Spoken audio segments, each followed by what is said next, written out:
네, 안녕하세요, 여러분들. 역사는 최태성. 네, 여러분들 우리가 역사에서 만나는 사람, 제가 늘 이야기하지만 역사는 사람을 만나는 인문학이다라고 설명을 드렸습니다.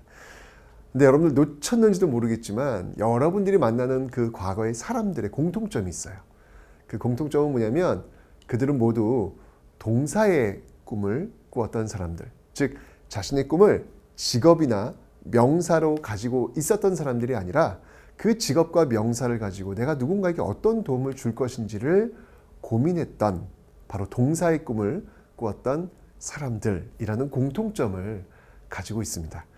여러분들 역사를 배우면서 지금 수능이라고 하는 이런 좀 제한된 어떤 환경 속에서 배우고는 있지만 역사의 본질, 그 동사의 꿈을 꾸었던 사람들을 만나면서 여러분 스스로의 꿈은 어떤 것인지, 혹시 여러분들도 직업을 꿈으로, 명사를 꿈으로 갖고 계시다면 이 수업을 통해 가지고 그 명사와 직업에 동사를 붙여서 누군가에게 어떤 도움을 줄 것인지를 고민해 볼 수 있는 그런 꿈을 한번 만들어 보시기 바랍니다. 동사의 꿈을 만드는 여러분들을 응원하겠습니다.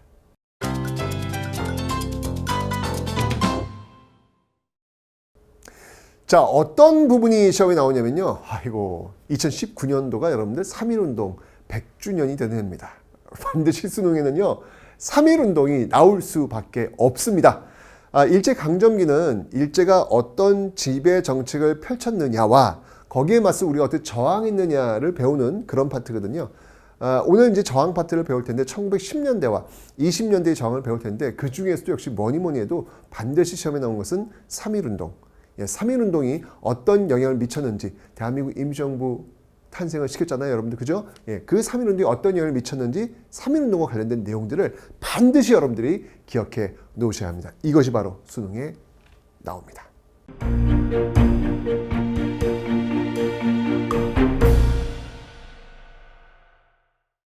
자, 여러분들 1910년대와 20년대 우리가 어떻게 맞서 싸웠는지, 1910년대 국내에서는, 1910년대 국외에서는, 1920년대 국내에서는, 1920년대 국외에서는, 자, 이렇게 여러분 나누어서 섹션별로 공부를 하시면 됩니다. 아셨죠? 자, 우선 1910년대를 볼 텐데요. 먼저 국내에서 활동했던 모습과 국외에서 활동했던 모습을 비교를 한번 해볼게요. 국내는 여러분들 이 당시가 우리 앞에서 배웠지만 무단통치, 헌병경들 막 누르는 시기란 말이에요. 그러니까 이 당시는 대놓고 운동하기 좀 어렵단 말이죠. 그래서 이 내부에서는 주로 이 비밀 결사의 형태로, 비밀 결사의 형태로 맞서 싸우는 모습을 여러분들 기억하시면 되겠습니다.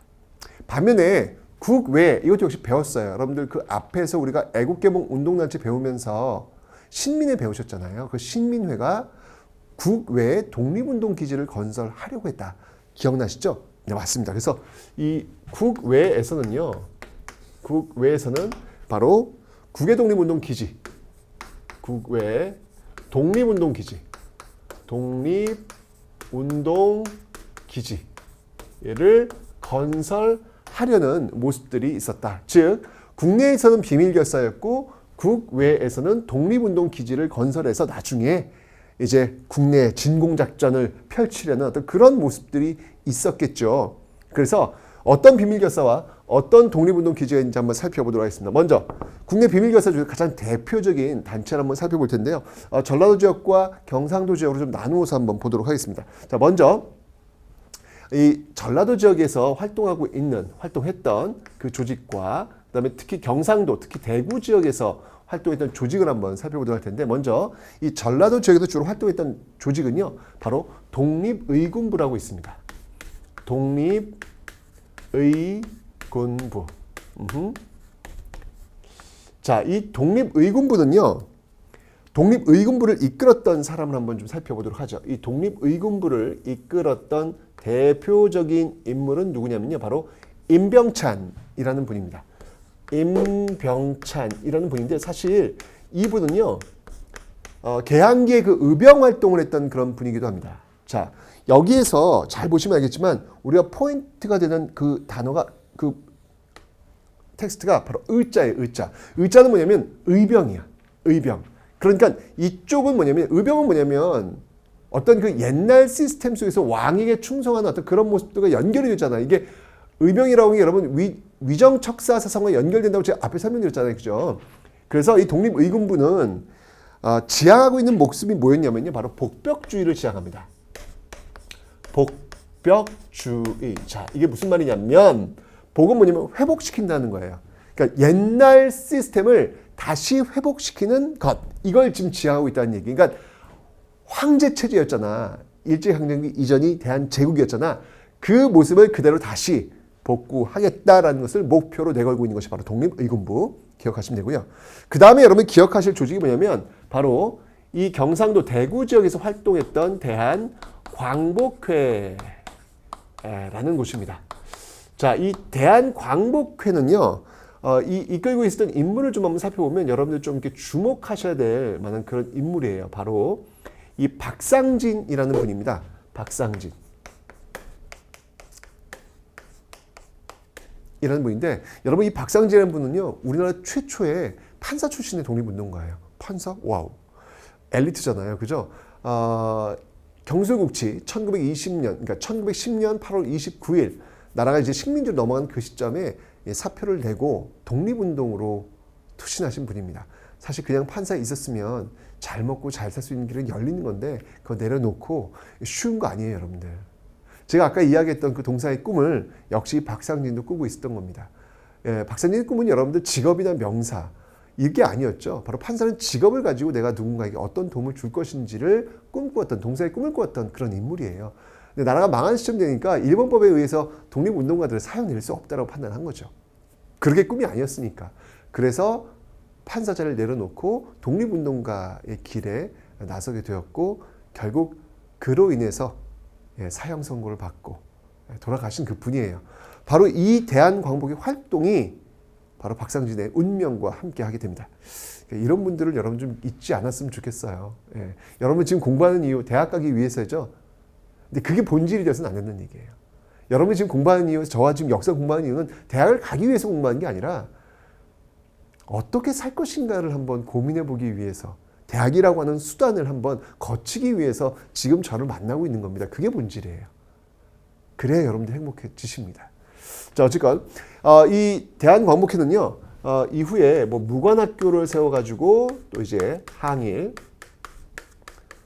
투쟁을 또 준비하고 있었죠. 근데 특히 이 대한광복회가 중요한 건 뭐냐면 이들이 지향했던 시스템이 뭐냐면 바로 공화정이라는 거예요. 네, 앞에 있었던 이 독립의군부는 황제의 어떤 시스템, 왕 시스템이라고 할 수 있는 복벽주의를 지향했다면 이 대한광복회는 공화정. 지금 우리가 여러분들 국민이 대통령을 뽑아가지고 대통령이 권력을 위임받아서 통치를 하잖아요. 그런 시스템. 그런 시스템을 바로 이 대한광복회가 지향하고 있다. 그러니까 이런 것들은 여러분들 그 앞에 있었던 신민회도 그랬잖아요. 신민회. 그죠? 이런 모습들이 지금 나타나고 있네요. 바로 이러한 독립의군부와 대한광복회의 활동들을 여러분들이 기억하시면 되겠습니다. 됐죠? 자, 이제 독립운동 기지를 한번 국외로 한번 가보도록 하겠습니다. 특히 여러분이 기억하실 곳이 어디냐면 여기 북간도 지역. 죄송합니다. 여기 이제 서간도 지역이죠. 이 위쪽에 북간도 지역. 그리고 여기가 바로 연해주, 블라디보스토크. 이렇게 세 군데를 한번 좀 나눠서 한번 살펴볼 텐데, 자, 일단 여기 서간도 지역입니다. 이 서간도 지역과 관련이 있는 조직이 있어요. 그 조직이 뭐냐면 바로 그 조직이 신민회라는 조직입니다. 선생님, 구한말 그 애국개몽 운동단체 맞습니다. 이 신민회 회원들이 이후 이 서간도 지역에 많이 와서 학교를 세우고 또 집단 그 거주지를 만들면서 나중에 정말 이 1920년대 항일 무장 투쟁의 어떤 그 선봉에 서게 될 그런 군인들을 양성을 해요. 그 학교가 어떤 학교였냐면 바로 신흥 무관학교라는 곳입니다. 신흥학교, 신흥강습소 뭐 이런 어떤 이름으로 이제 바뀌어 나가거든요.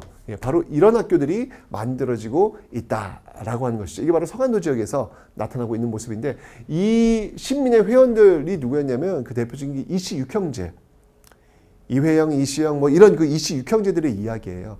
그 사람들이 갖고 있는 구한말 갖고 있었던 그 재산은요 어마어마합니다.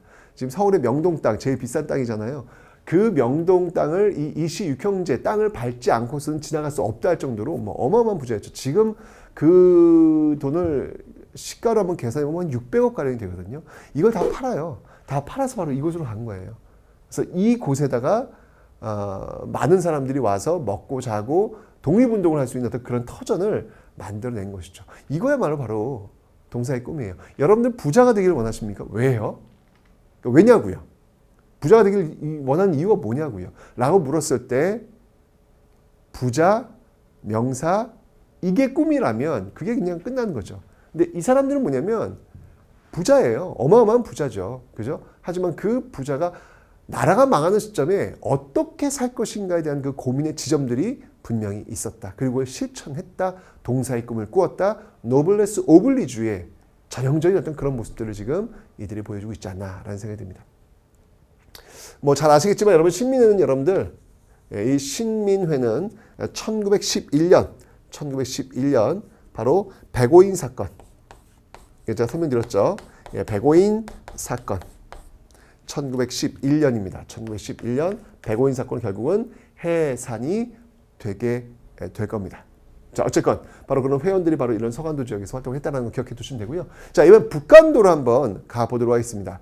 자, 이 북간도 지역도요, 역시 마찬가지로 뭐 학교도 짓고 또 이렇게 후원 단체도 만들고 그리고 군사 조직도 만드는 그런 모습을 보이고 있는데, 자, 어떤 조직들이 있냐면 먼저 학교부터 한번 좀 살펴보죠. 자, 학교로서는 여러분들 먼저 서전서숙이 있습니다. 서전서숙. 네, 여기서 한번 가볼까요? 네, 서전서숙. 그 다음이 명동학교. 예, 서전서숙의 어떤 그 뒤를 이어서 이 서전서숙은 이제 구한말 때 이제 이 지역에서 있었던 학교 그 전통을 이은 게 바로 이 명동학교가 되겠습니다. 그런데 여러분 이 명동학교는요, 그러니까 이 또 북간도 지역, 서간도 지역 이시 육형제가 대표적인 어떤 인물이라면 이 북간도 지역은 또 이 김야견이라고 하는 분을 중심으로 한 또 독립운동가들이 있어요. 이 김야견도 역시 엄청난 부자였죠. 근데 역시 똑같아요. 재산을 다 내려놓고 이곳에 와서 독립운동가들을 양성하기 위해서 이런 학교를 또 운영하고 있는 모습 보입니다. 명동학교는요, 말 그대로 이 밝힐 명자예요. 동쪽, 식민지잖아요. 어둡단 말이에요. 여기서 밝히는 학교.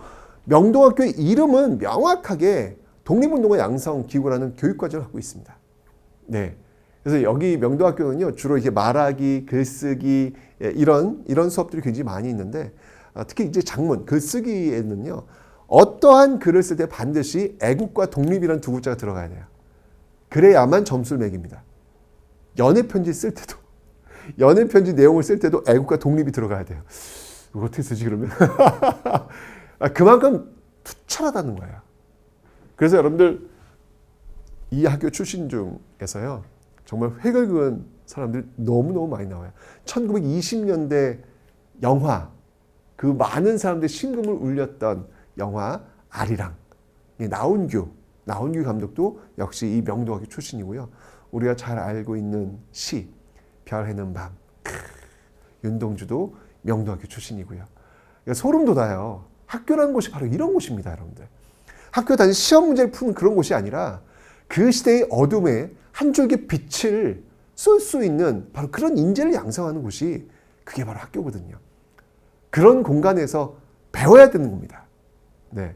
어쨌건 명동학교와 같은 이제 이런 곳들이 만들어지고 있었다는 거 기억하시면 되고요. 또 이 북간도 지역에서는 여러분들 중방단이라 그래가지고요. 네, 이 후원단체예요. 대종교를 믿는. 대종교 여러분들 뭘 믿는 거라 그랬죠? 예, 단군 종교라 그랬죠? 단군을 믿는 이런 대종교도들이 또 후원단체를 만들고 있는 모습들. 이런 어떤 후원단체들의 그 힘입어서 만들었던 군사 조직이 뭐였냐면 바로 북로군정서. 북로군정서는 여러분들 이후 1920년 바로 청산리 전투의 주력 부대로서 활약했던 부대가 바로 북로군정서다라고 하는 것도 그냥 기억을 해 놓으시면 되겠습니다. 됐죠? 자, 이번엔 여러분들 블라디보스토크로 한번 넘어가겠습니다. 여기도 마찬가지예요. 네, 여기도 굉장히 많은 분들이 활약을 하시는데요. 이 신안초 여기서 이제 이 한인들이 집단적으로 거주하고 있는 곳이 있어요. 거기가 뭐냐면 바로 신한촌이라는 곳입니다. 신안촌이라는 곳이고 여기도 뭐 어찌 본다면 임시정부 최초의 정부라고 볼 수 있는데요. 뭐 금방 사라지지만 예, 대한광복군 정부, 대한광복군 정부가 이때 여기에 들어서는 그런 모습을 보이고도 있습니다. 근데 여러분들 여기서도 이제 마찬가지 동사의 꿈을 꾸었던 분들이 계세요. 뭐 이상설 같은 분, 뭐 이상설은 여러분들 헤이그 특사잖아요. 자, 이상설 같은 분은 진짜 이 간도와 연해주 일대를 막 돌아다니면서 독립운동했던 그런 분이고요. 또 이제 특히 이제 이 지역에서 활동했던 대표적인 분이 최재형이라는 분이 계세요. 여러분 아마 처음 들으셨을 텐데 최재형이라는 분은 뭐냐면 이 지역의 갑부예요. 근데 이 최재형이 원래 어릴 때 출신은 노비 집안 출신이에요. 버림받다시피 했던 그런 집안 출신이거든요. 노비 출신이 국가를 위해서 뭔가를 안 해도 욕할 수 없을 것 같아요. 해준 게 뭐가 있다고. 국가가 해준 게 뭐가 있다고. 그죠? 그럼에도 불구하고 이 최재형 이분은요. 노비 출신임에도 불구하고 정말 독립운동을 위해서 모든 것들을 다 쏟아붓는 그런 모습들을 보이고 있습니다. 그래서 이 최재형이 워낙 부자이기 때문에 이쪽으로 사람들, 독립운동을 하려는 사람들이 많이 몰려든 이유가 최재형의 후원을 받기 위해서예요. 여러분들 잘 알고 있는 안중근, 이토 히로부미를 빵! 사살했던 그 안중근의 모든 지원금. 그러니까 우리는 안중근만 알고 있지만 안중근이 그런 활동을 하기까지의 어떤 그 과정에서의 어떤 그 후원한 자는 모르고 있잖아요. 그분이 바로 최재형입니다. 그러니까 이 지역이 정말 이 최재형은 이 지역의 사람들의 어떤 이게 러시아인들은 이게 따뜻한 그 온열 기구를 페치카라 그래요. 페치카.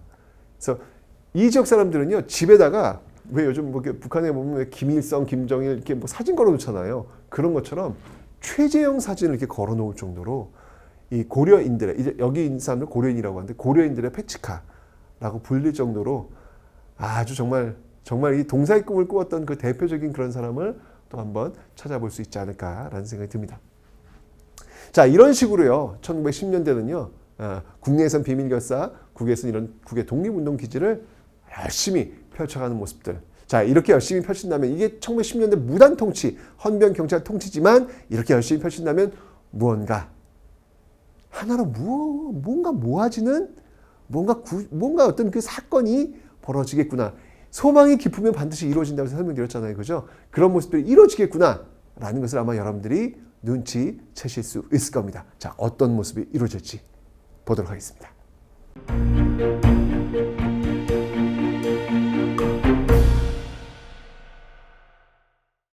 김인년 3월 1일 정오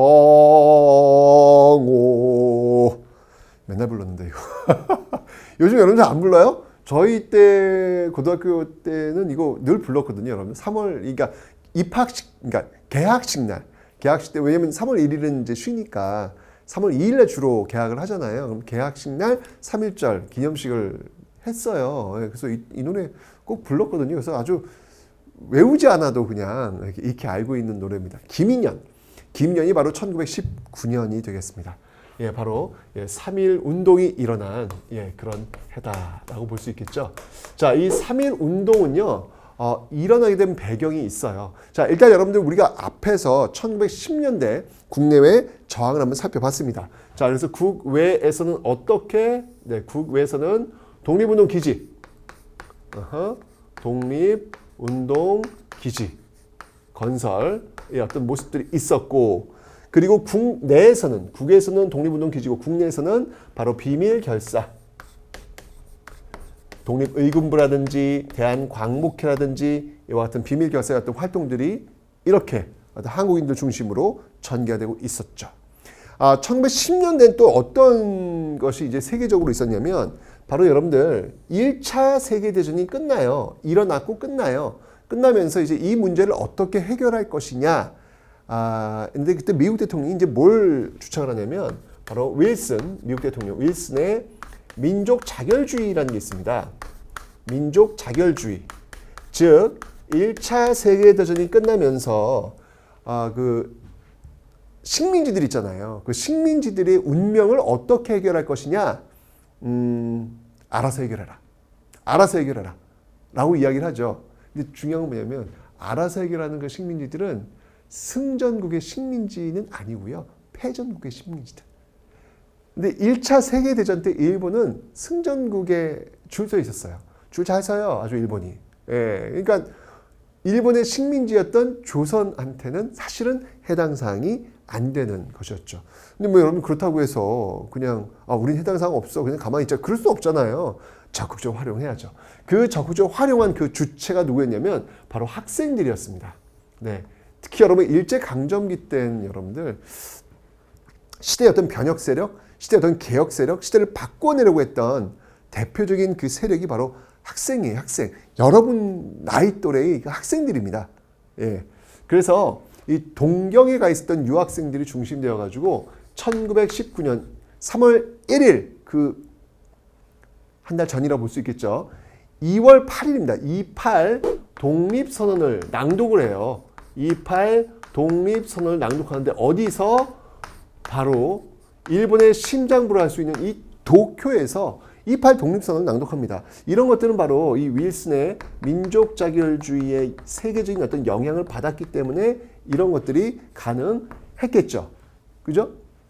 자, 어쨌건 이제 이런 국외 어떤 그 세계적인 어떤 그 정세 속에서 나오고 있는 어떤 그런 모습들, 그리고 국내외의 어떤 활동들, 이런 것들이 복합적으로 되면서 이게 터질 수밖에 없는 거예요. 이게 3.1운동이 그냥 뭐 직자적으로 그냥 뭐 즉흥적으로 그냥 감정적으로 나온 게 아니라는 거예요. 치밀하게 어떤 이런 정세 속에서 할 수밖에 없는 상황이 만들어졌고, 그 상황을 치밀하게 기획하면서 만들어진 게 바로 이 3.1 운동이 되겠습니다. 자, 이 3.1 운동의 어떤 그 계기가 되었던 사건은요, 바로 고종, 이 대한제국을 이끌었던 바로 그 고종이 죽지요. 예, 그러면서 그 장례식을 치르게 됩니다. 그래서 고종의 인산일을 활용을 하려고 합니다. 여러분 오해하시면 안 돼요. 오해하시면 안 돼요. 순종이 죽었어요. 예, 그리고 이 순종의 인산일을 통해서 전개했던 운동은 뭐냐면 1926년에 있었던 이거는 60만세 운동입니다. 헷갈리시면 안 돼요. 예, 60만세 운동, 이건 1926년에 있었던 사건. 이 3.1 운동은 바로 고종의 인산일. 순종, 고종의 아들 순종의 인산일은 60만세 운동. 헷갈리시면 안 돼요. 시험이 잘 나와요, 여러분들. 아시죠? 자, 이 고종의 인산일을 활용을 하려고 했죠. 그래서 민족대표 33인이 이 3.1 운동을 기획을 하게 됩니다. 근데 이게 이제 딱 터졌는데, 정말 엄청난 그 압박. 이 엄청난 그냥 막 일제로서는 이 저항을 찍어 누르는 어떤 그런 모습 보이는데, 대표적인 사건이 바로 제암 고주리 학살 사건이라는 거예요. 제암 고주리 학살 사건. 지금 이제 제암리 학살 사건이라고 하는데, 제가 볼 때는 이제 아마 다음 교과서에는 제암 고주리 학살 사건 이렇게 나올 겁니다. 제암리와 고주리 이게 두 곳에서 학살을 해요. 제암리에서는 많은 사람들 교회당에 가둬놓고 총을 쏘면서 불을 지르고요. 고주리에 가서는 또 천도교 신자들을 또 몇 명을 또 죽이는 어떤 그런 모습들을 보이고 있거든요. 그래서 이런 어떤 그 모습들이 바로 이 3.1 운동 때 보여진 모습들이다라는 것이죠. 자, 그러면 이 3.1 운동의 영향이 뭐냐는 말이에요. 중요하죠. 3.1 운동의 영향. 자, 일단 여러분들 일본이 1910년대는 어떤 통치를 한다 그랬지? 헌병경찰 통치, 무단 통치를 했잖아요. 막 찍어 누르는 거야. 그러면 말 잘 들을 거라고 판단했는데, 뭔 소리예요? 지금 이 전국적 항쟁 대한독립 만세를 지금 부른 거 아니야. 이러니까 일본이 이렇게는 안 되겠구나 라고 해서 통치 형태를 바꾸어 나갑니다. 자, 어떻게 바꾸냐면 무단 통치에서 이 무단 통치에서 이른바 1920년대 통치 형태죠. 무단 통치에서 소위 문화 통치, 소위 문화 통치로 살짝 찍어 누르는 어떤 그런 모습들을 좀 바꿔나가는 이런 모습들, 이 통치 형태를 바꾸는 거예요. 굉장히 컸다는 이야기죠. 이게 첫 번째 영향이고요. 두 번째 영향은요, 굉장히 크죠. 두 번째 영향이 크죠. 바로 대한민국. 네, 여러분 지금 우리 어디 살아요? 네, 대한민국 살고 있잖아요. 그 대한민국이라고 하는 그 이름을 만들어내는 계기, 이게 바로 3.1 운동이에요. 이제 우리가 살고 있는 이 대한민국의 출발이 바로 이때 3.1 운동에서 비롯되고 있다라는 것이죠. 바로 그 대한민국이라는 국호를 가지고 있는 임시정부. 대한민국 임시정부가 수립되는 계기가 되었다라는 것이죠. 어디에서? 상하이에서. 사실은 여러분들 이 3.1운동 이후에 여러 정부들이 들어서요. 아까 이야기했던 그 연해주 지역에서는 대한국민의회, 그리고 이 서울에서는 한성정부, 상하이에서는 상하이정부, 이렇게 각자 정부들이 들어섰는데 이걸 하나로 통폐합한 게 바로 상하이에 있는 대한민국 임시정부다라고 하는 거 기억하시면 되겠습니다. 이 대한민국 임시정부의 역사적 의의가 있습니다. 이 대한민국 임시정부의 역사적 의의가 있는데요. 그 의의를 한번 좀 살펴보도록 하죠. 자, 먼저 대한민국 임시정부는요. 최초의 삼권 분립, 삼권 분립에 입각해서 출발하고 있는 바로 공화정이다라는 거. 와우!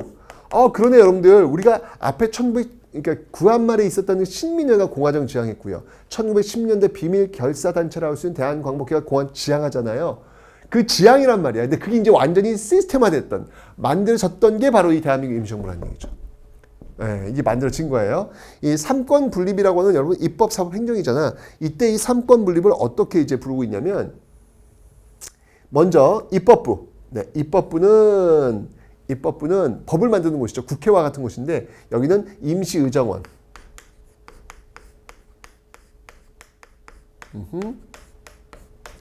임시의정원으로 불렸고요. 그 다음이 입법, 사법, 행정. 행정은 국무원. 그리고 사법은 법원. 네. 이렇게 삼권 분립에 근거한 공화정 정부가 처음으로 들어서게 되는 역사적 순간. 이런 이 3.1운동이 중요할 수밖에 없잖아요. 지금 우리가 살고 있는 대한민국이라고 하는 이런 이름을 만들어 준 것이고, 그리고 바로 이렇게 출발점에 있는 임시정부. 그래서 여러분 2019년은요. 3.1운동 대한민국 임시정부 100주년이 되는 너무나도 중요한 그런 해고, 당연히 수능시험에 안 나올 수가 없다라고 하는 거 꼭 기억해 주시면 되겠습니다. 자, 이 대한민국 임시정부가 어떤 조직을 가지고 이제 운영이 되었는지 한번 살펴볼게요. 자, 어떤 운영이었냐면 우선 연통제라는 게 있어요. 연통제. 요는 상하이와 국내를 연결하는 어떤 행정조직이라고 보시면 되겠습니다. 행정조직. 예, 그 다음에 교통국이 있어요. 교통국. 다 통자가 들어가죠, 여러분들. 통자. 예, 다 통해야 된다는 말이에요. 통해야 돼. 그죠? 이 교통국은 뭐냐면, 독립운동 자금들을 또 이렇게 조달하기 위한 정보기구, 이런 것들로 보시면 되겠습니다. 정보, 이런 것들. 그래서 연통제와 교통국을 통해 가지고 어떤 시스템을 갖추고 있어요. 국내와 연결되는 어떤 그런 거미망 같은 조직을. 그 다음에 이제 뭐니 해도 독립운동하는데 돈이 필요해요. 그죠? 그래서 독립공채를 또 발행을 합니다. 이 독립공채라고 하는 건 뭐냐면 나중에 우리가 독립되면 그때 정부가 돈을 갚아주겠으니까 지금 좀 돈 좀 빌려달라. 증서 주는 거야, 독립공채. 그 다음에 이제 우리 또 사실 알려야 되니까 독립신문. 여러분 독립협회만 독립신문을 만든 건 아니고요. 대한민국 임시정부도 역시 독립신문을 만들었다는 사실을 기억해 놓으시면 되겠습니다. 그리고 우리의 어떤 그 역사를 정리할 수 있는 임시 사료편찬.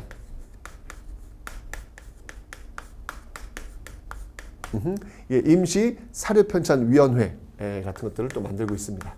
위원회 같은 걸 만들고 있고요. 특히 상하이에 오게 된 계기가 있어요. 연해주도 아니고 간도도 아니고 가까운 연해주 간도도 아니고 상하이 그 멀리 떨어진 곳에 임시정부 들어선 건 뭐냐면 외교에 좀 치중하려고 한 거거든요. 그래서 그런 외교와 관련된 것도 미국과 또 연결을 하기 위해서 바로 구미위원부를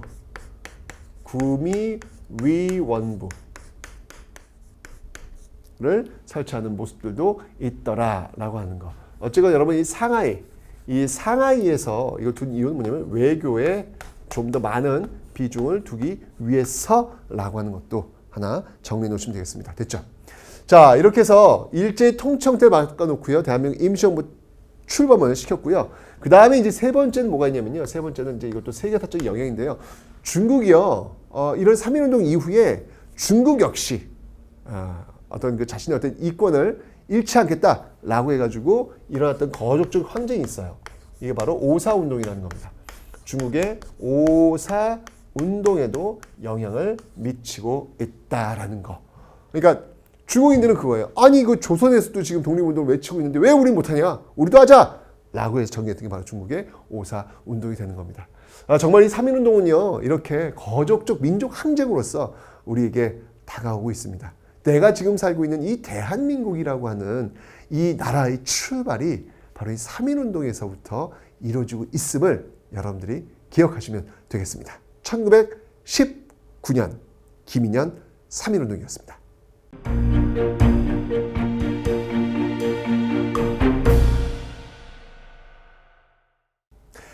자, 이렇게 3.1운동이 끝나고 나서 이제 1920년대로 접어들게 됩니다. 10년대와 20년대는 확연히 다른 모습이겠죠. 10년대는 무단 통치 시대였다면 20년대는 소위 문화 통치 시대였습니다.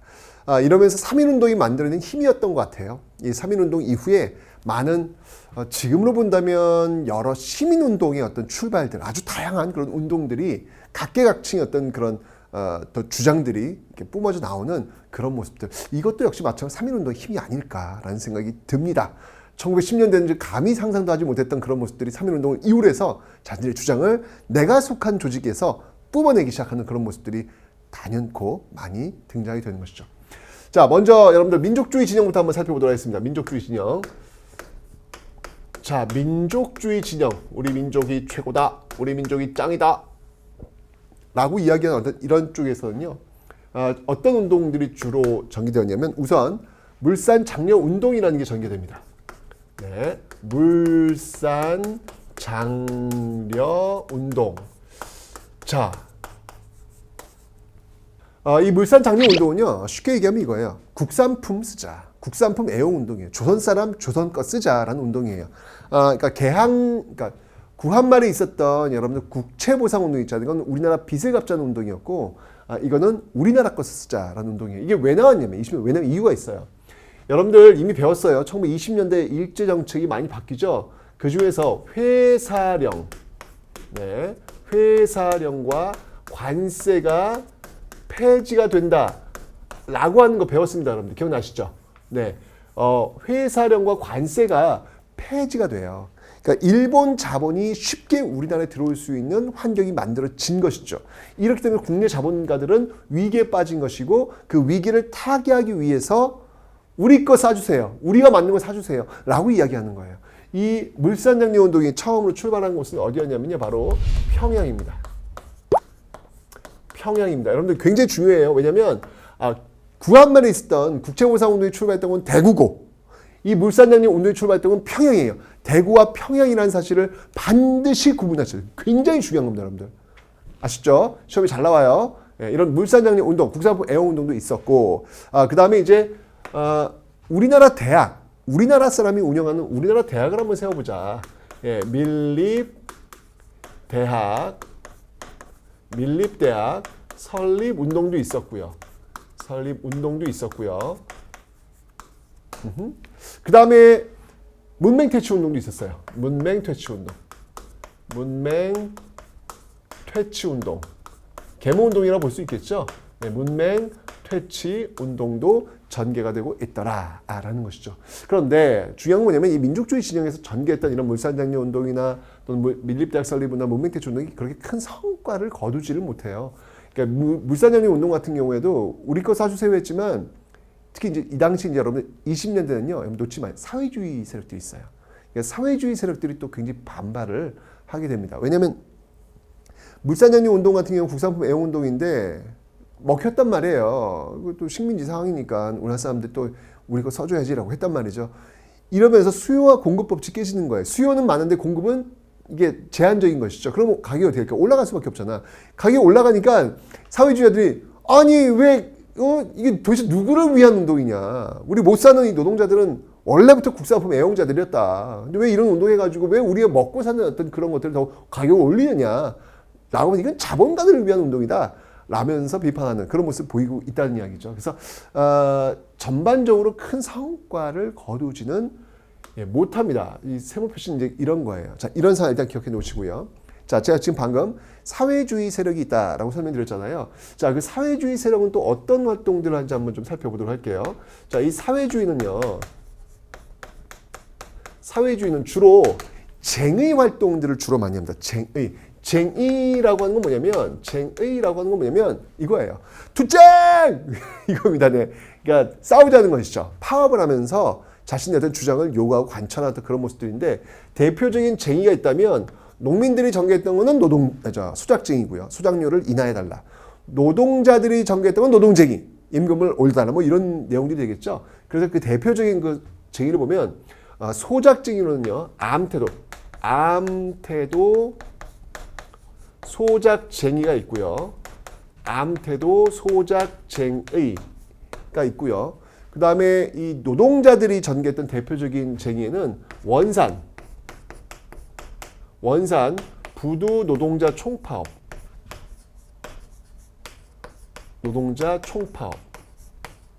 있어요. 이거는 1929년도에 전개되었던 그런 운동이 되겠습니다. 근데 문제는 뭐냐면 이런 어떤 그 쟁의들 있잖아요. 이런 쟁의들이 전개된 게 20년대인데 일제가 20년대에 여러분 만든 법이 하나 있다고 그랬죠. 그게 뭐였죠, 여러분들? 바로 치안유지법. 이 치안유지법을 만든 이유가 바로 이 쟁의들. 이 쟁의를 막기 위한, 즉 쟁의를 주도하고 있는 저 사회주의자들을 잡아들이기 위해서 만든 게 바로 이 치안유지법이거든요. 그래서 일본은요, 바로 이러한 것들을 탄압하기 위해서 1925년에 치안유지법을 만들었다. 치안유지법을 만들었다. 이런 것들에 의해서 탄압하고 있는 모습들이 있단 말이에요. 자, 보세요. 그러면 지금 민족주의 진영과 사회주의 양대 진영이라고 볼 수 있는데 민족주의 진영은 이게 지금 원만하게 지금 잘 성과가 안 나오고 있는 상황이고 사회주의 진영은 지금 이 일제의 어떤 강력한 탄압을 지금 받고 상당히 어려운 상황이고 지금 양 진영이 지금 좀 이렇게 잘 안 풀리고 있는 형국이란 말이죠. 이런 과정에서 이 민족주의 진영과 사회주의 진영이 손을 잡는 역사적인 장면들이 등장을 해요. 민족주의 진영과 사회주의 진영은 원래 손을 잡을 수가 없어요. 왜냐면 민족은 그 민족이 틀에 다 들어가는 거야. 우리 같은 민족이야. 우리 다 모이는 거야. 근데 사회주의자들의 목표는 뭐냐면 노동자들이 자본가를 타도하는 거예요. 그래서 사회주의의 어떤 그 노동자 중심의 국가를 세우는 거잖아. 그런데 민족주의 진영에는요, 노동자도 들어가고 자본가도 들어가고, 왜 같은 민족이니까. 그죠? 그러니까 민족주의는 어찌 보면 사회주의가 타도해야 될 대상이 되는 거예요. 그러니까 손을 잡을 수 없는 그런 구조란 말이지. 그런데 이게 일제강점기 아닙니까? 네, 이런 과정 속에서 손을 잡게 됩니다. 자, 그러면서 한번 테스트를 한번 해본 거야. 이게 되는 거야, 안 되는 거야? 라고 해서 만들어진 게 뭐냐면 바로 조선민흥회라는 거예요. 조선민흥회라는 겁니다. 근데 성과가 괜찮았어요. 그래서 이 사회주의 진영에서 괜찮네. 야, 진짜 제일 중요한 목표는 뭐냐면 민족주의 진영과 사회주의 서로 대립하는 게 아니라 일단은 손을 잡고 공통의 적이라고 할 수 있는 일제를 향해서 먼저 싸우는 게 이게 우선이다. 일단 손 잡자. 라고 해서 사회주의 진영에 선언을 해요. 오케이. 같이 한번 해보자. 그게 바로 정우회 선언이라는 겁니다. 이 정우회 선언을 바탕으로 해서 출발했던 단체, 너무 중요한 단체죠. 그 단체가 바로 신간회라는 단체가 1927년도에 조직이 되고 있습니다. 자, 이 신간은요, 굉장히 중요한 그런 조직이 되겠습니다. 이 조직은요, 우선 민족 유일당 운동이 지금 하나가 됐잖아, 지금. 그죠? 예, 민족 유일당 운동으로 결성이 되었던 일제강점기 최대 규모의 조직이에요. 가장 큰 조직으로서 전국에 지회를 설치하고요. 공개적으로 활동을 했던 단체입니다. 여러분들 앞에 우리가 애국개봉 운동단체에서 배웠던 신민회, 그거는 이제 구한말, 신간회는 20년대 일제강점기 구분하셔야 돼요. 신민회가 비밀결사였습니다. 하지만 신간회는 공개단체라는 것도 기억하셔야 되겠습니다. 그죠? 이런 활동을 펼치면서 전개하죠. 이런 신간회의 자매단체로서 뭐가 있냐면요. 근우회도 있어요. 근우회도 역시 이건 여성운동단체. 여성운동단체인데 신간회의 그 자매단체로서 역시 마찬가지로 좌우가 하나가 된 좌 사회주의, 우 민족주의 이런 좌우가 하나가 된 이런 모습들을 지금 이 근우회에서도 보여주고 있더라라고 하는 것이죠. 굉장히 많은 활동을 하는 거예요. 그러다가 결국은 해소가 됩니다. 사실은 이제 해체라고 봐야 되겠죠. 여기 이제 31년도에 해소가 되는데 어쨌건 이 신간에는요 일제 타도를 목표로 우선하고 있는 좌와 우가 손을 잡았던 아주 역사적 사건이다라고 하는 것을 여러분들이 꼭꼭꼭 기억을 해 놓으셔야 됩니다. 너무 중요하거든요. 신간회는요. 네, 너무너무 중요한 그런 조직 신간회. 27년도에 조직되어서 31년도에 해소되었던 그런 조직이 되었습니다. 됐죠? 자, 그런데 이 신간의 결성에 또 영향을 준 게 있어요. 자, 그건 이제 하나씩 한번 살펴보도록 하죠. 자, 우선 여러분들 이제 민족주의 진영, 사회주의 진영, 그 이제 하부 조직이라고 볼 수 있는 거예요. 대중운동들을 한번 좀 살펴보도록 하겠습니다. 대중운동. 자, 이 대중운동을 이끌었던 대표적인 세력은요, 역시 뭐니 해도 학생들입니다. 네, 학생들입니다. 자, 이 학생들이 전개했던 운동이 있는데 우선 여러분들 그 앞에서 우리 3.1운동 하면서 이거랑 비교하셔야 돼요. 3.1운동 고종의 인산일, 그리고 이 운동은 순종의 인산일 이렇게 했습니다. 그게 뭐였죠, 여러분들? 네, 바로 60만세 운동이 되겠습니다. 60만세 운동. 자, 이 60만세 운동은 1926년도에 전개됐던 것인데요. 다시 한번 말씀드리지만 누구의 인산일? 바로 순종의 인산일을 활용을 해서 학생들이 다시 전개했던 운동이다. 자, 그런데 이 60만세 운동을 전개한 게 학생들이 주도였지만 이 학생들을 지도했던 건 또 사회주의자들이에요. 근데 이 과정에서 민족주의 진영에서 이 장소를 또 제공을 해 줍니다. 도움을 많이 줘요. 그러니까 이 과정에서 지금 사회주의 진영과 민족주의 진영이 또 이렇게 한번 손잡는 어떤 그런 모습 보이는 거죠. 26년도. 아직 신간의 결성되기 전이잖아. 그죠? 그러면서 앞에서 이야기했던 일제 타도를 위해서는 이게 먼저 손을 좀 잡을 필요가 있겠는데 라고 하는 생각이 들게 되는 거예요. 자, 이 말은 무슨 말이냐면 바로 이 60만세 운동은 1927년 그 다음에 결성되는 바로 이 신간회의 결성에 또 영향을 미쳤다라는 것이죠. 그러니까 이 조선민흥회라든지 정회에서는 이러한 것들이 바로 이런 60만세 운동과 맞물려 들어가면서 같이 함께 맞물려 들어가면서 이런 신간회라고 하는 민족 유일당 운동의 그 결과물이 나올 수 있었다라는 것이죠. 굉장히 중요한 지점이에요, 여러분들. 기억하셔야 됩니다. 됐죠? 그러다가 29년도에 이 학생들이 주도했던 정말 3.1운동 이후 가장 큰 거족적 항쟁이 또 전개돼요. 그게 뭐냐면 바로 광주 학생 항일 운동이라는 겁니다. 광주 학생 항일 운동이라는 겁니다. 자, 이 광주 학생 항일 운동은 1929년도에 전개되었는데 이건 뭐냐면 여러분들 그 나주와 광주를 오고 가는 통학 열차에서 이 일본 학생들이 조선 여학생들을 희롱을 한 거예요. 댕기모래 잡고 장난친 거죠. 격분했던 이 한국 남학생들이 결국 역에 내려서 이 일본 학생들과 싸워요. 그런데 그 싸움을 이제 처리하는 과정에서 경찰이 일본 편이 되는 거야. 일본 학생들은 지금 훈방 조치하고 조선 학생들만 엄하게 대하는 거예요. 학생들이 열받는 거예요. 여러분 전국적인 어떤 동맹휴학이 쫙 번지게 되면서 거족적인 민족 항쟁으로 벌어진 것. 이게 바로 1929년 광주 학생 항일 운동이고 이날이 바로 11월 3일이고 11월 3일이 예전엔 학생의 날. 지금은 이제 학생 독립운동 기념의 날인데 학생의 날로 제정이 되게 됐더라. 여러분 이제 이날 학생들이 선생님 저 또 초코파이 주세요. 오늘 학생의 날이에요. 아니야. 여러분들 이건 어린이날이 아니에요. 이날은 5월 5일이 아니라 11월 3일은 학생들이 우리 사회의 변화를 위해서 우리 사회의 불의에 맞서서 싸워 저항했던 날입니다. 누군가 어른으로부터 무언가를 받는 날이 아니라 사회를 위해서 내가 무엇을 할 것인지를 고민하고 실천한 날이 바로 11월 3일이에요, 여러분들. 초코파이 주세요 한 날이 아니에요. 여러분이 초코파이를 들고 이 사회의 그 어둠이 있는 그 곳에 가서 여러분들이 줘야 되는 어떤 그런 입장이 되는 거예요. 예.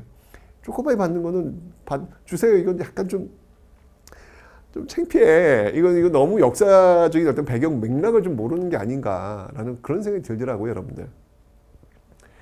근데 어쩌면 보시면 알겠지만 앞에서 우리가 공부했던 3.1운동, 그때 28 독립선언도 마찬가지고요. 3.1운동도 마찬가지고 또 60만 세 운동, 광주 학생 항일운동 보면 알겠지만 일제강점기 항상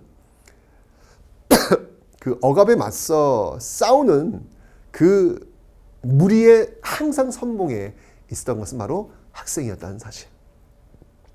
여러분 굉장히 많은 시사점을 줍니다, 여러분들. 여러분과 정말 같은 나이 또래의 친구들이에요. 그 친구들이 세상에서 가장 혹독하기로 이름난 일제에 맞서서 싸워 저항했던 그들이 바로 여러분 또래의 어떤 친구들이었다는 사실. 그 DNA가 지금 여러분들한테 연결되고 있는 겁니다. 자, 이 광주 학생 항일운동은요, 또 어떤 의미가 있냐면, 이 신간회 있잖아요. 이 신간회가 광주 학생 항일운동과 또 연결이 돼요. 자, 이 신간회가요, 쭉 연결을 합니다. 연결해서 바로 이 광주 학생 항일운동의 진상조사단을 파견하려고 그래요. 진상조사단을 파견해서 이 민중대회를 열려고 했죠. 그러니까 광주 학생 항일운동을 더욱더 크게 확대시키려는 어떤 그런 노력들을 보이고 있는 단체가 바로 신간회예요. 바로 이제 이런 이유 때문에 바로 해소가 되는, 일제가 이제 가만두지 않는 거예요. 이것도 봐라. 이거 아주 선을 넘네. 라고 하면서 이런 것들을 통해서 해소시키려는 그런 모습이 나온 건데, 중요한 건 뭐냐면, 보세요. 60만 세 운동은요, 신간의 결성에 영향을 미쳐요. 그 신간에는 광주 학생 항일운동을 후원해요.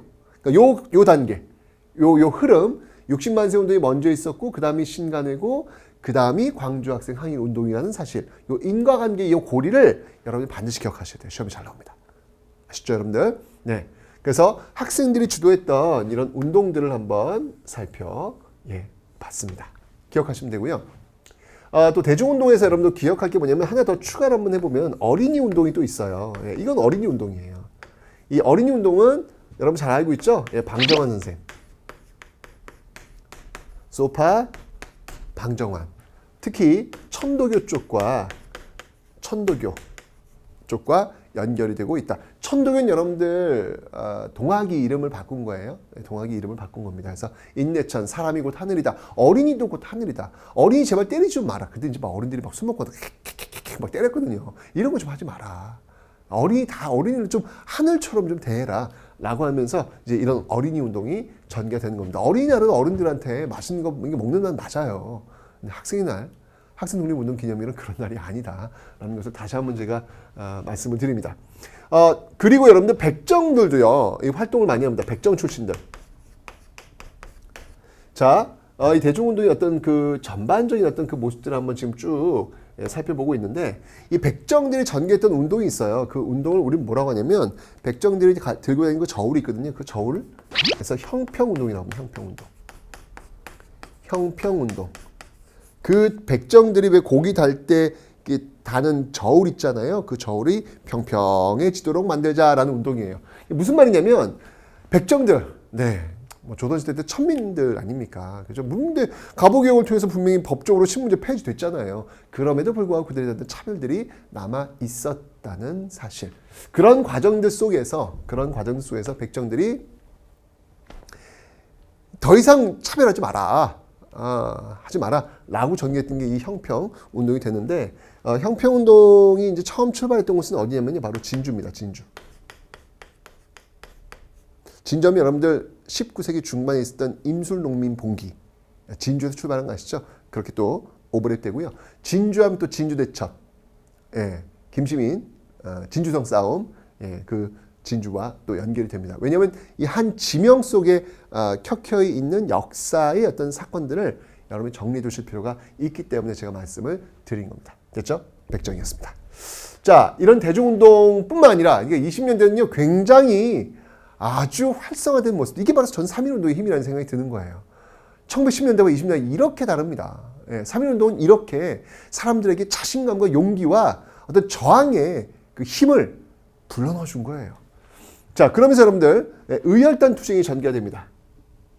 자, 여러분 뭐 영화에서 뭐 워낙 많이 봤죠. 뭐 암살, 뭐 밀정, 뭐 영화에 뭐 의열단 안 나오는 게 없잖아요. 이 의열단인데, 자, 의열단을 만들고 주도했던 인물은 바로 김원봉입니다. 김원봉입니다. 그리고 의열 단원들로 본다면 뭐 김상옥, 그다음에 김익상, 그다음에 나석주, 이런 인물들. 이런 인물들이 의열단 활동을 앞장서서 주로 1920년대에 많이 하고 있는데요. 이런 의열단 활동이 어떤 그 지침이 되었던, 이 의열단 활동의 지침이 되었던 글이 있어요. 예, 그 글이 뭐냐면 바로 조선혁명선언이라는 겁니다. 조선혁명선언. 자, 이 조선혁명선언을 쓴 사람이 누구냐면 바로 신채호.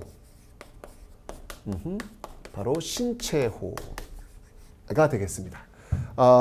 이 조선혁명선의 핵심은 뭐냐면요, 바로 폭력이에요. 폭력에 의해서 일제를 타도하자. 그러니까 이제 이 의열단은 폭탄을 던지는 거죠. 폭탄을 팍 던지는 거죠. 여러분들 이 의열단원 이 김원봉이 당시에 걸렸던 현상금이 얼마인지 아세요? 이 현상금 액수를 들으시면 아마 여러분들이 와, 일본이 얼마나 이 의열단에 스트레스를 받았는 걸 아마 아시게 될 겁니다. 현상금의 액수는 무려 현재 돈으로 환산하면 320억. 어마어마하죠. 네, 네, 그 정도의 일본의 간담을 서늘케 했던 조직이 바로 의열단이었다라는 거 기억하시면 되겠습니다. 그 다음에 이제 문화적인 어떤 그 저항의 어떤 코드들도 많이 있습니다. 자, 문화 1920년대 문화를 한번 살펴볼 텐데, 우선 여러분들 제가 앞에서 설명을 드렸습니다. 명동학교 출신, 1910년대 명동학교 출신, 1920년대 많은 사람들이 그 심금을 울리게 했던 영화, 바로 아리랑 있죠. 네, 아리랑. 나온규의 아리랑이 이제 이때 방영이 되고요. 그 다음에 여러분들 그 이 사회주의 쪽이 굉장히 많이 활약을 하고 있었기 때문에 문학에서도 이런 사회주의가 많이 반영이 돼요. 그러니까 있는 그대로, 리얼리즘이에요. 있는 그대로를 보여주고 있는 것이, 당시 어떤 그 일제 강점 참담했던 그 많은 사람들의 어떤 삶을 그대로 보여주는 거예요. 이런 걸 통해 가지고 어떤 그 저항의 어떤 그 정신들을 불러 일으켜 만드는 것이죠. 문학에서는요, 이런 것들을 바로 카프 문학이래요. 카프 문학. 사회주의에 영향을 받았던 바로 이 카프 문학. 이제 KAPF. 이런 어떤 그런 조직들이 있다라는 것도 받으시면 되고요. 그 다음에 여러분들 이 당시에 그 우리나라 그 언어, 조선어, 이런 것들을 연구하는 단체가 많이 만들어집니다. 그 중에 대표적인 바로 조선어 연구회라는 거예요. 조선어 연구회인데, 이 조선어 연구회는요, 바로 여러분들 그 10월 9일 날은 놀아요, 안 놀아요? 놀잖아. 무슨 날인데? 한글날 이러면 어떻게 노는 거야? 바로 이분들 때문에 노는 거예요. 이분들이 한글날 처음 만들었어요. 그때 이름은 뭐냐면 바로 각야날이에요. 각야날. 네, 각야날. 네. 그리고 한글이라는 잡지를 또 단행하기도 합니다. 이게 바로 조선어 연구회예요. 이 조선어 연구회가 1930년대로 가면요, 1931년에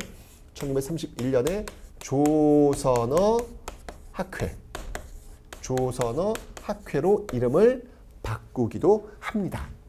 어쨌건 3.1운동 여러분, 지금 우리가 예를 들면 10월 9일 날 지금 쉬잖아요. 한글날 쉬잖아요. 그 쉴 수 있었던 출발도 역시 어찌 본다면 20년대 조선어 연구회가 만들었는데, 이런 활동의 어떤 그 출발점은 역시 뭐니 해도 3.1운동. 5월 5일 날 우리가 쉬잖아요. 왜? 어린이날에 나왔던 그 배경도 역시 바로 20년대. 바로 이런 어떤 그 소파 방정환이 주도했던 어떤 이런 어떤 흐름. 근데 그런 흐름이 어디서 나왔지? 그럼 바로 3.1운동. 그러니까 여러분들 지금 어린이날 또는 이렇게 한글날 이렇게 우리가 좀 쉬고 있는 어떤 그 출발점이 3.1운동이라는 거예요. 그만큼 3.1운동은 우리의 어떤 그 삶에 굉장히 많은 영향을 미치고 있다라고 하는 거 여러분들 기억해 놓으시면 되겠습니다. 자, 정말 국내에서 1920년대 3.1운동 이후에 이렇게 다양한 어찌 본다면 지금 시민운동이라 볼 수 있는 이런 모습들이 아주 다양한 계층들에 의해서 나타나고 있다. 이건 바로 자신감이라는 이야기예요. 1920년대 3.1운동 이후의 모습이었습니다.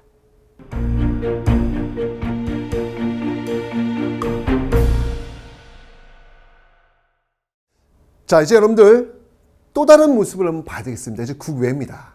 국외에서는 본격적인 항일 무장 투쟁이 전개가 됩니다. 아, 진짜 이 저항의 역사를 보면 참 대단하다라는 생각이 드는데 그것 역시 마찬가지로 3.1운동이 줬던 그 자신감인 것 같아요.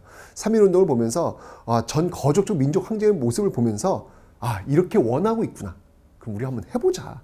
라고 하는 그런 마음이 있지 않았을까라는 생각이 듭니다. 자, 그 첫 번째 1920년대 그 항일 무장투쟁의 가장 큰 횃불을 먼저 든 건요. 바로 이쪽, 이 두만강 일대에 있었던 바로 봉오동 전투라는 겁니다. 네, 바로 여기죠. 네, 바로 봉오동 전투. 자, 이 봉오동 전투를 한번 가볼게요. 이 봉오동 전투를 이끌었던, 봉오동 전투를 이끌었던 인물은 누구냐면요. 예, 바로 홍범도 장군. 이게 하도 신출 귀모를 해가지고 나르는 홍범도라는 별명이 붙을 정도로 아주 혁혁한 공을 세웠던 그런 인물이 되겠습니다. 이 홍범도가 중심이 돼서 봉오동은 큰 승리를 거둬요. 그러니까 일본으로서는 약이 오른 거야. 그래서 일본 군대를 대거 이쪽으로 이동시키기 위해서 일본 스스로 이제 자작극을 하는 거예요. 일본 뭐 공사관이 있으면 거기에 중국 마적단을 매수해가지고 공격하도록 하는 거예요. 그래서 일본 그 공사관 지키고 있는 사람이 죽기까지 해요. 이러면서 일본이 얘기한 거죠. 야, 우리는 우리 스스로 지킬 거야. 마치 저 이모군란 때 왜 재물 보조약처럼, 그죠? 일본 군대 들어오잖아요. 그래서 그 많은 일본 군대를 이걸 훈춘 사건이라 그래요. 자작극을 바로 훈춘, 마적단을 매수해가지고 자기들 스스로 셀프 공격을 받게 해서 군대를 이제 데리고 들어오는 그런 모습들이 지금 나타나고 있더라라는 이야기죠. 자, 이렇게 되면서 우리 독립군들도 이제 하나가 되기 위한 그런 모습들을 보이게 됩니다. 자, 이 홍범도 부대도 이제 이동을 해요. 이런 독립군들 엄청 많이 들어왔으니까 들어와서 이 백두산 근처에서 아주 큰 전투를 하나 벌이게 됩니다. 자, 이 백두산 근처에서 벌였던 그 전투를 한번 좀 설명드리면요. 그 전투가 바로 청산리 전투라는 거예요. 그 전투가 바로 청산리 전투다라는 겁니다. 자, 이 청산리 전투를 이끌었던, 여긴 여러분들이 홍범도 부대에 들어오는 거예요. 근데 청산리 전투를 이끌었던 인물은 바로 김좌진. 김좌진의 바로 북로군정서. 여러분들 배웠죠? 대종교, 그리고 중광단, 서전서숙, 명동학교, 북한도 지역 할 때 나왔잖아요. 바로 이 북로군정서가 중심이 되어가지고 전개했던 전투가 바로 이 청산리 전투인데, 이 청산리 전투는 여러분들 이게 여기에서만 전개된 게 아니라 이 일대, 뭐 백운평이라든지 또는 어랑촌이라든지 이런 어떤 공간을 계속 이동하면서 벌였던 그런 전투가 되겠습니다. 아주 큰 대승을 거두게 되었던 전투, 바로 이게 청산리 전투다라는 것이죠. 진짜 일본으로서는 큰 타격을 입었던 그런 전투이기도 합니다. 네. 여기 이제 이게 연합부대 같이 온 거예요. 홍범도도 여기 지금 합류하고 이제 그런 모습들 보이고 있는데, 그러니까 일본이 약이 오른 거예요. 그래서 이쪽 이 간도 지역 있잖아. 지금 몰려 있는 이 간도 지역, 이 간도 지역을 아주 막 쓸어버리는 어떤 그런 그냥 소개 작전, 그냥 불태워버리는 거예요. 이 지역, 이 근거지 독립운동가들이 이제 주거하지 못하도록 그냥 불태워버리는 거예요. 이 사건을 뭐라고 하냐면, 이 사건을 바로 간도 참변이라고 그래요. 간도 참변. 이런 간도 참변이 벌어지고 있으니까 독립군들도 이동을 해야 되겠죠. 아까 제가 봉오동 전투의 그 독립군 부대가 이쪽 청산리 쪽으로 이동했다라고 설명드렸잖아요. 그죠? 예. 그리고 나서 이렇게 간도 참변이 벌어진 어떤 그 과정에서 다시 또 이동을 합니다. 저쪽 밀산부 한흥동 쪽으로 이동을 해요. 밀산부 한흥동 쪽으로 이동해서 여기서 다시 전열을 재정비하게 되는 것이죠. 자, 여기서 전열을 재정비해서 만들어진 부대가 어떤 부대였냐면 바로 대한독립군단이에요. 대한독립군단. 네. 서일이 이끌고 있는 대한독립군단인데 물론 여기에는 여러분들 홍범도도 있고요. 김저진도 있고 다 모이는 거예요. 다 모이는 겁니다. 그래서 이렇게 다시 이동을 하는 모습들을 보이고 있습니다. 자, 그러다가 전열이 정비됐잖아요. 다시 이동을 하는 거예요. 이동을 했는데 어디로 가냐면 그때 러시아가 이제 우리 쪽으로 넘어와라 라는 이야기를 합니다. 소련 쪽으로 넘어와라. 러시아 쪽으로 넘어와라 라고 이야기를 하는데 넘어갔어요. 갔더니 일본 측에서 강력하게 저항을 하는 거예요. 항의를 하는 거예요. 너들 만약에 이렇게 우리 일본을 위협하고 있는 이 세력들을 받아들이면 가만두지 않겠다. 이렇게 얘기하는 거죠. 그래서 러시아 쪽에서도 고민하다가 그러면 무기를 내려놓고 와라. 무기를 다 내려놓고 우리 쪽에 합류해서 우리와 같이 팀이 돼서 가자라고 이제 제안을 했는데 그러면 또 이게 받아들일 수 없잖아요. 우리 독립군인데 우리의 어떤 그 자생적인 어떤 그런 조직인데 그럼 러시아의 그 명을 받으면서 움직일 수밖에 없는 러시아가 움직이기 뭐예요. 그죠? 그럴 수 없다라고 하면서 결국은 내부에서 또는 러시아와 함께 연결이 되어가지고 격렬한 싸움이 벌어집니다. 전투가 벌어집니다. 이러면서 굉장히 많은 사람들이 죽게 돼요. 그 사건이 뭐냐면 바로 1921년에 전개되었던 자유시 참변이다라는 겁니다. 아, 정말 자유시 참변. 1921년에 벌어졌던 사건을 자유시 참변이라고 합니다. 나라가 없다는 게 참 이렇게 서러워요. 예, 그래서 이렇게 이동을 했다가 결국은 이렇게 큰 사건을 당하게 되는 것이죠. 그러면서 결국 더 이상 여기서 활동할 수 없다. 다시 가자라고 해서 내려옵니다. 내려와요. 예, 내려와서 뭘 결성하냐면 다시 어찌 본다면 거의 정부 조직과도 같은 건데요. 3부를 결성해요. 자, 3부는 뭐냐면요. 이 3부라고 하는 것은 바로 참의부, 그 다음이 정의부, 그 다음이 신민부. 바로 3부라고 하는 것은 여러분들 이렇게 참의부, 정의부, 신민부, 참정신 이렇게 표현할 수 있겠죠. 예, 참의부, 정의부, 그 다음에 신민부. 이런 어떤 그 3부가 결성이 되는 거예요. 다시 만주로 들어온 것이죠. 그러니까 일본이 어쨌든 쫓아냈는데 또 들어왔단 말이야. 가만히 내둘 수가 없겠다는 판단이 든 거예요. 그래서 바로 이 3부 결성, 여기서 이제 독립운동하는 사람들을 잡아들이기 위해서 현상금을 걸어요. 그리고 중국인들한테 이 3부와 관련된 사람들을 잡아오면 돈 주겠다라고 한 것이죠. 이게 뭐냐면 바로 미스야 협정이라는 거예요. 미스야 협정. 미스야 협정이라는 것을 체결하게 됩니다. 자, 이렇게 되니까 또 위기예요. 예, 이렇게 진짜 또 중국인들도 피해 다녀야 되고 일본도 피해 다니니까 그렇죠. 이런 과정 속에서 이 위기를 좀 타개해 보자라고 해서 이렇게 나눠져 있는 3부를 다시 하나로 통합하려는 노력을 보이게 됩니다. 바로 이 통합의 결과 결성된 조직이 뭐냐면 북만주 지역에는 혁신의회, 남만주 지역에는 국민부,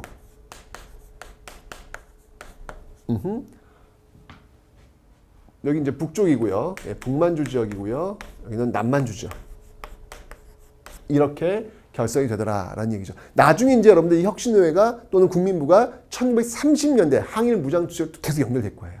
이게 끝난 게 아니라 계속 연결되는 어떤 그런 모습들. 어쨌건 3.1운동 이후에 어떤 거적적 민족 항쟁의 모습을 보면서 이 민족이 원하는 게 무엇이다? 독립이다. 그럼 독립을 위해서 우리 또 싸우자라고 하는 이런 항일 무장 투쟁이 이제 본격적으로 전개되었던 시기. 바로 이게 1920년이라는 것이죠.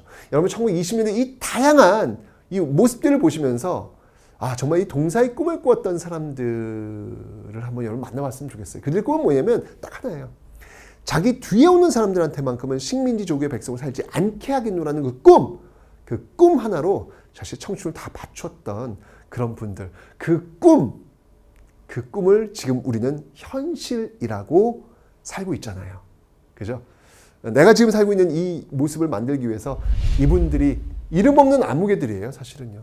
이 이동거리 보세요, 여러분들. 이 수천 킬로 되는 그 이동거리를 다녔을 그분들, 왜 그랬을까를 한번 떠올려 보시면서, 그럼 나는 어떻게 살까를 한번 고민해 보는 그런 시간이 되시길 바랍니다.